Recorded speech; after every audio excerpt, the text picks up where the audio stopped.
Alors bonjour à tous, bienvenue sur dailyfx.fr, bienvenue au Good Morning Euro Dollar. On va parler des taux de change majeurs. Alors c'est une semaine, on va regarder ensemble le calendrier économique qui est hyper classique sur le plan de l'agenda macroéconomique. Pas de banque centrale majeure, par contre des indicateurs de conjoncture économique qui vont avoir un impact fort, notamment sur le dollar US depuis la semaine dernière, l'approche dovish accommodante de la Réserve fédérale des États-Unis. En clair, le dollar US il est sous pression depuis la semaine dernière, il l'était déjà d'ailleurs depuis le début de l'année, ça s'accélère. Il se stabilise un peu à court terme, mais ça c'est du rythme de marché, il y a un petit support, on tient. La livre sterling qui est à nouveau sous pression, hyper difficile de trader la livre sterling volatile. On pense qu'elle donne un signal de reprise, elle l'invalide, ou en tout cas elle ne le confirme pas. En réalité, si vous regardez un graphique comme celui du GBP Yen par exemple, eh bien c'est une espèce de formation élargie, volatile, presque intradable. En tout cas, c'est une devise qui invalide les stratégies techniques de cassure. C'est-à-dire qu'on casse une résistance, on accélère à peine, on retombe, on casse un support, on tombe un peu et ça remonte. Bref, c'est compliqué donc de trouver des bons points d'entrée sur cette livre sterling. Et enfin ce matin, une reprise du yen. Un yen qui est fort, toujours en lien avec l'aversion générale au risque, le prix du pétrole qui retombe. Bref, la monnaie japonaise a, au-delà de cette simple relation au risque, un certain nombre de raisons cette année pour se renforcer. La première étant qu'elle avait fortement chuté depuis l'année 2009. Alors, on va passer rapidement sur le calendrier économique. Moi, je vais vous donner mon opinion technique sur les paires majeures et puis on commencera la semaine de cette façon-là. Et vous avez donc pu prendre connaissance de l'avertissement sur les risques liés au trading. Alors, l'agenda économique, tout d'abord, hyper classique. Bon, voilà, je vous laisse le filtrer vous-même. Aujourd'hui, il y a quelques statistiques. Alors, bon, la façon dont dans le calendrier économique l'importance a été fixée ici, je ne suis pas forcément d'accord avec tout. Il y a quand même aujourd'hui des statistiques qui concernent l'immobilier résidentiel aux États-Unis, donc il y aura un impact fort. Je vous rappelle que nous ne sommes toujours pas passés en Europe à l'heure d'été, donc il y a toujours ce décalage avec les États-Unis. De nombreuses statistiques qui habituellement sont publiées à 14h30 ou 16h le sont à 13h30 ou 15h. Voilà, donc il faut juste faire attention à ça, mais c'était déjà le cas la semaine dernière. Bon, malgré tout, on peut juste le filtrer et prendre quelques rendez-vous, quelques dates avec eh bien, probablement cette semaine les commandes de biens durables qui auront l'impact le plus fort sur le dollar américain. Bien sûr, les chiffres de l'inflation au Royaume-Uni pour le GBP, ça, très important, et bien sûr donc aussi les chiffres de l'inflation au Japon pour le yen. Allez, on passe directement au graphique, ce sera plus simple. Alors, l'euro-dollar. Écoutez, l'euro-dollar, moi j'ai cette conviction qu'il faut surveiller cette ligne de tendance, je la surveille. Alors, le marché est en train de retomber dessus. S'agit-il d'un bon point d'entrée? Bien, je pense que c'est l'ultime niveau technique. Donc oui, moi j'y crois jusqu'au bout, jusqu'à ce que soit le marché me donne raison, soit l'invalide. Alors, cette ligne de tendance, un point, 2 points. Donc elle n'a pas encore été testée puisqu'elle existe dès lors que 2 points permettent de la tracer. On ne peut pas tracer une ligne de tendance à partir d'un point, sinon on fait ce qu'on veut. Un point, 2 points, elle existe. Et là, le marché est en train de retomber dessus. Donc à l'heure actuelle, si je descends, si je zoome, et que je descends, je prolonge jusqu'à la ligne de tendance, ça donne 1,1220 dollars. Alors voilà, 1,1220 dollars comme potentiel, bon point d'entrée. 1,1220 en gérant son risque. Bien écoutez, si je prends le champ de dé de cassure haussière de la Réserve fédérale des États-Unis, la clôture c'était 1,1196. Si les 1,1220 sont à un bon niveau, il n'y a aucune raison que le marché tombe en dessous. Sinon, c'est que c'est pas un bon niveau. Eh bien, moi, je mets en avant ce niveau des 1,1220 ainsi que cette ligne de tendance comme potentiellement un bon point d'entrée sur le taux de change euro-dollar. Alors, l'US dollar index, vous l'avez sous les yeux, c'est le graphique qui m'intéresse. Ce marché est sous pression depuis le début de l'année. Cette pression s'accélère ces dernières semaines, notamment avec la nouvelle approche de la Réserve fédérale des États-Unis.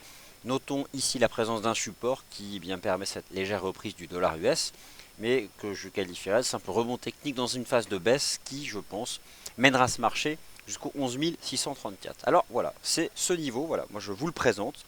Ce matin, je commence par l'euro dollar 1,1220. Voilà, 1,1220, je pense que c'est un niveau qui peut être utilisé pour une stratégie de trading, mais obligatoirement en gérant son risque. En gérant son risque parce que c'est un graphique intraday H1, même H4, mais c'est certain que si on regarde le D1, le graphique daily, on peut avoir le sentiment qu'on pourrait faire une conso un peu plus profonde. Voilà, alors le champ de D1 de cassure c'était 1,1177. Bon, on peut avoir aussi le sentiment que certains indicateurs de tendance sont un peu éloignés du niveau actuel des cours. Mais franchement, moi c'est le niveau que je mets en avant. Après on y croit ou on n'y croit pas. Dans tous les cas, c'est un point susceptible de faire réagir les cours et qui en plus autorise une gestion du risque limitée. C'est-à-dire qu'il n'y a pas un stop à 100 points. Hein, en gros, pour parler clairement. Donc voilà, 1,12,20, la ligne de tendance, c'est le premier niveau qui m'intéresse ce matin, ici sur le marché des changes. Donc je vais laisser le marché retomber jusqu'à 1,12,20, c'est un 12,18 pour le niveau horizontal, et puis la ligne de tendance, elle passe à peu près au même niveau. Donc voilà, je surveille ce point pour une réaction positive du taux de change euro-dollar. Alors le GBP USD, la livre sterling, elle est difficile à trader. En réalité, la livre sterling invalide presque systématiquement toutes les stratégies de cassure. C'est-à-dire qu'on casse un support, le marché ne chute pas, au contraire, il remonte. Casse une résistance, le marché ne monte pas, au contraire, il retombe, ou il progresse marginalement et il retombe. Ce qui au final se traduit par des formations élargies. C'est ce qu'on a ici sur le taux de change GBP Yen, et par définition des formations de chartistes élargies. Les triangles élargis sont des formations volatiles qui neutralisent toutes les stratégies de cassure et qui sont presque intradables. Alors elles le sont si on arrive à attraper les points extrêmes de ces formations élargies, mais en l'état c'est extrêmement difficile. Donc là, la baisse du GBP Yen ce matin, c'est la livre sterling qui est de manière globale sous pression, parce que bon, voilà, c'est l'ouverture du printemps, on a le référendum qui est prévu en juin prochain, on s'en approche, et le yen qui se renforce avec, entre autres, mais pas seulement, la baisse du prix du pétrole à nouveau. Pas de cotation en Asie, en Japon la nuit dernière, c'est un jour férié au Japon, le jour de l'équinoxe, l'ouverture du printemps, bref. Par contre, ça cotait en Asie, hein, c'est uniquement le Japon qui a été clôturé. Shanghai offre une cotation ce matin. Alors, la livre sterling, le GBP USD. En l'état, le marché eh bien, a en effet, du fait de la faiblesse du dollar US la semaine dernière, tenté d'avancer. D'accord. Et là, ça retombe. Honnêtement, le GBP, la livre sterling, l'idée c'est quoi? D'ici le référendum, les stratégies de cassure, je vais les mettre complètement entre parenthèses. Je vais décider de ne plus accorder ma confiance technique aux cassures. Autant les cassures de résistance que les cassures de support, ça me paraît extrêmement compliqué sur la livre sterling.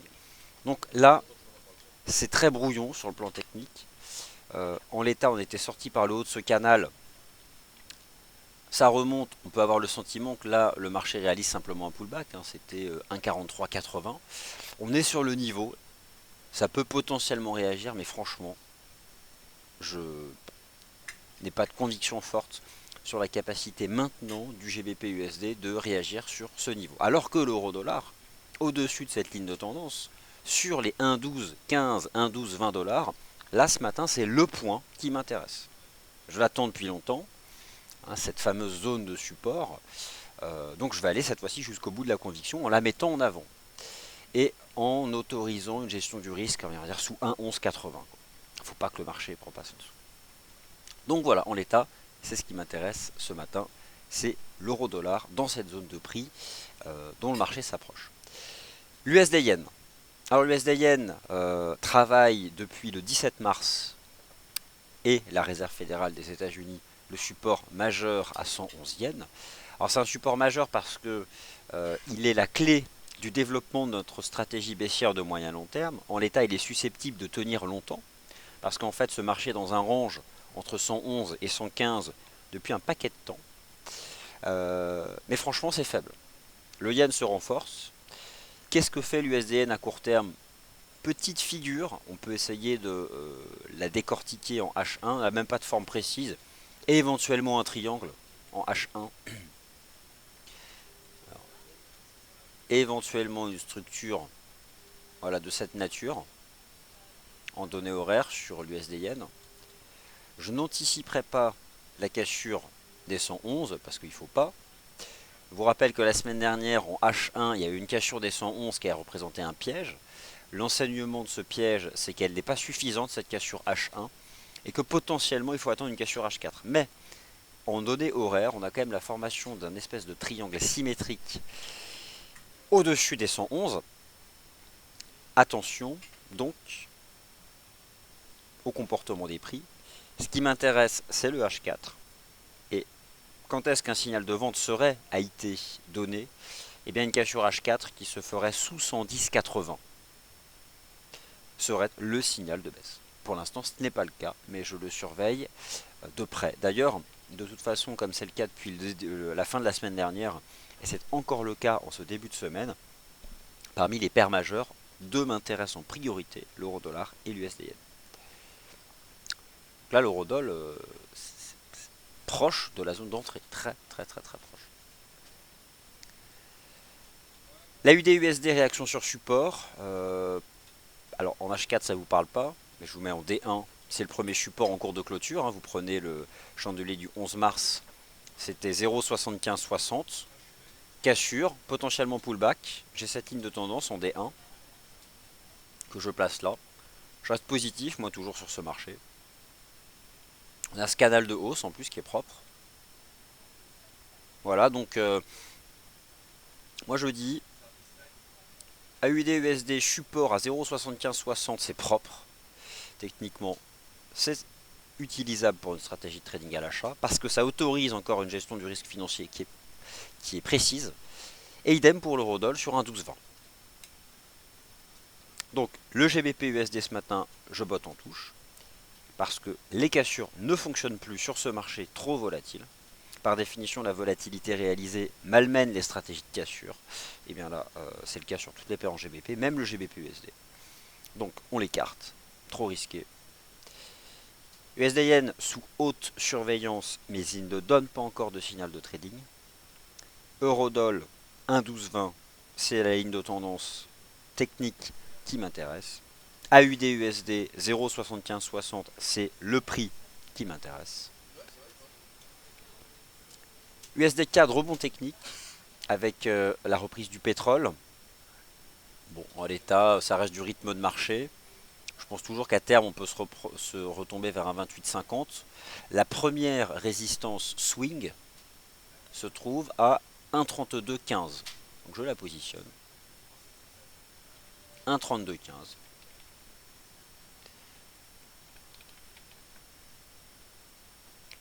Voilà, c'est le niveau. On a aussi cette ligne de tendance, même potentiellement d'ailleurs un canal. Voilà, parfait. On peut tracer un petit canal en D1. Donc c'est la zone de prix. Si on cherche une résistance, c'est 1,3215. Donc c'est pas au niveau actuel des cours. Donc là, l'USDK dans l'état à son niveau de trading actuel. Bon, je vois pas de choses particulières à faire sur ce marché. Sauf si il venait à briser avant de remonter à 1,3215. C'est vraiment pas sûr qu'il remonte à 1,3215. La ligne technique de reprise là, mais ou rebasculer sous un 30-37, mais là ce serait le signal de faiblesse. Rebasculer sous un 30-37. Mais bon, pour l'instant c'est pas le cas.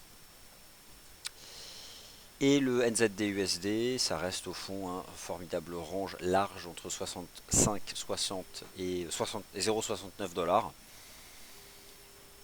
Bon, c'était intéressant lorsqu'on était la semaine dernière, rappelez-vous, avant la fête sur le support. On est remonté et on s'est approché de la résistance majeure. Au niveau actuel des cours, je ne vois pas de choses intéressantes à faire dessus. Donc ce matin, je suis très intéressé par l'euro-dollar et l'AUD-USD. Propre d'ailleurs le redémarrage de l'AUD sur 0,7560. Alors ça peut vous paraître tracé à la va-vite ce niveau, hein, mais il suffit de passer en D1 et c'est le cours de clôture du 11 mars. Donc c'était en l'état la dernière cassure swing.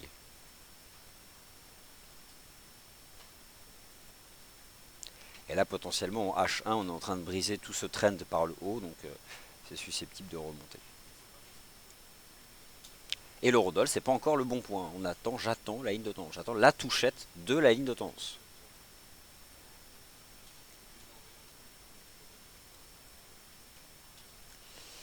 Alors, bonjour à tous. Bonjour Sébastien. Et on commence donc par une question de Sébastien d'ATK qui est de l'euro-dollar. Contact un instant avec Fibo 38,2, 1,12,33, je tente. Ok, donc Sébastien rajoute une proportion de marché à ces quelques indicateurs qui sont positionnés sur ce graphique. 38,2 de retracement, ça doit être de ce mouvement-là. Voilà, 38,2 de retracement. Donc, au-delà du fait qu'il s'agisse ici d'une ligne de tendance à 1,12,20, d'un support à 1,12,20, on travaille en plus les toutes premières proportions de marché, ratio donc de retracement de Fibonacci. Donc, c'est la zone. C'est la zone. Après, c'est vrai que moi j'aimerais la touchette sur la ligne de tendance. On peut encore dériver à plat ou machin. Mais voilà, il y a des choses. Alors, euro-yen, CHF-yen. Alors, l'euro-yen est sous pression, mais c'est le yen en fait qui se renforce, sans pour autant qu'on ait un signal de trading. L'euro-yen, lui, rejette la semaine dernière sous 120. Bon, voilà, de toute façon, là c'est le yen qui se renforce. La seule difficulté de l'euro-yen par rapport à d'autres paires en yen, c'est que l'euro n'est plus baissier. Donc c'est pour cette raison que l'USDN est probablement un meilleur candidat. On a toujours ce canal de reprise là sur l'euro-yen, donc on peut retomber dans la partie basse, c'est tout ce que je vois. Le cours de clôture 125,20, on est en train de le travailler. Il y a un support à 125,20, mais j'éviterai en fait de l'utiliser parce que le yen est fort, même si l'euro l'est aussi. Voilà, c'est tout ce qu'on peut réellement voir sur l'euro-yen. Alors après, bon, voilà, 125,20 support peut potentiellement tenir, mais de là à l'utiliser comme une stratégie trading, je suis méfiant.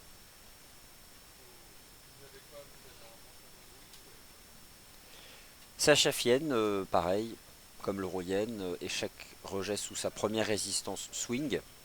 Il est sous pression, le CHF yen. Alors il y avait un niveau qui m'intéressait, c'était l'ouverture de ce chandelier. C'était les 115,16, c'était celui du 15 janvier de la BNS. C'est vrai que le CHF yen, tant qu'il se maintient sous 115, c'est baissier de toute façon.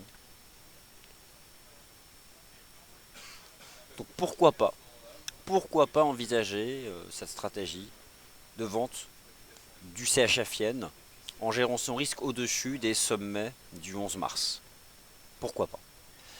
C'est dans le sens d'un renforcement du yen et d'un franc qui n'a de toute façon aucune raison de se renforcer, vu la politique monétaire de la Banque nationale suisse.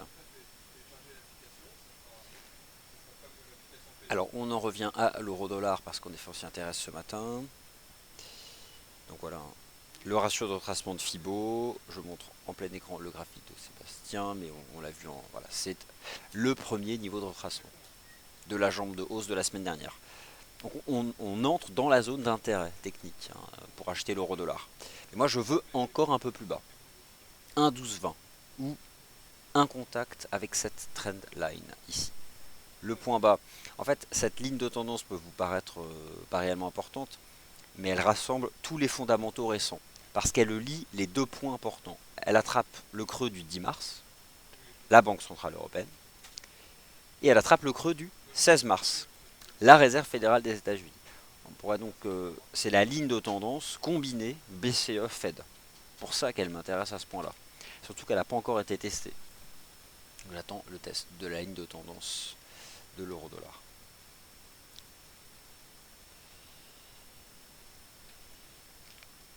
Donc l'USD Yen, oui potentiellement, donc je surveille énormément ce triangle symétrique en H1 qui pourrait, si le marché en sort par le bas, donner le signal de trading, mais le H4 sera nécessaire, il faut briser les 111 de manière franche cette fois-ci, parce que attention, on a quand même ce piège du 17 mars, et cette clôture H1 qui a été immédiatement neutralisée par une reprise de 100 pips, donc je suis méfiant.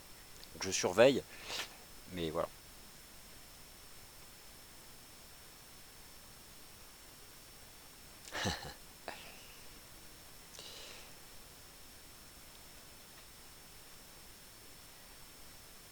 Le GBP AUD, donc en effet, c'est quelque chose qui n'est plus clair, mais à l'image de la livre sterling, de toute façon, principe de toute façon d'une devise volatile, donc en termes de volatilité réalisée, c'est qu'elle met complètement à mal les stratégies de cassure. Et c'est le cas actuellement sur le GBP, donc je préfère m'en détourner. Éventuellement agir sur des niveaux forts.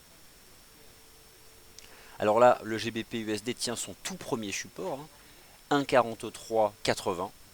C'est le point d'accélération du 17 mars qui est du fait de l'USD avant d'être du GBP, mais aussi un peu de GBP.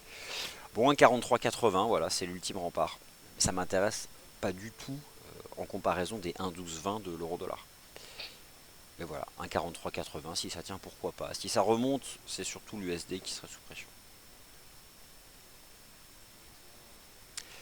Voilà, écoutez, ainsi s'achève donc le Good Morning euro-dollar. Sur ce graphique justement de l'euro-dollar, ayez donc conscience que la zone des 1,1220, 1,1235 est une zone d'intérêt technique pour l'achat de l'euro-dollar. Le marché est en train d'entrer dans la zone, n'y est pas encore tout à fait. On peut envisager peut-être un petit excès à l'intérieur, petit excès baissier à l'intérieur, qui là serait intéressant. Voilà ce que je surveille en priorité ce matin. Alors il y a eu quelques questions sur les matières premières, ça tombe bien puisque le prochain point de marché c'est 10h30 et c'est le Commodities Market Report.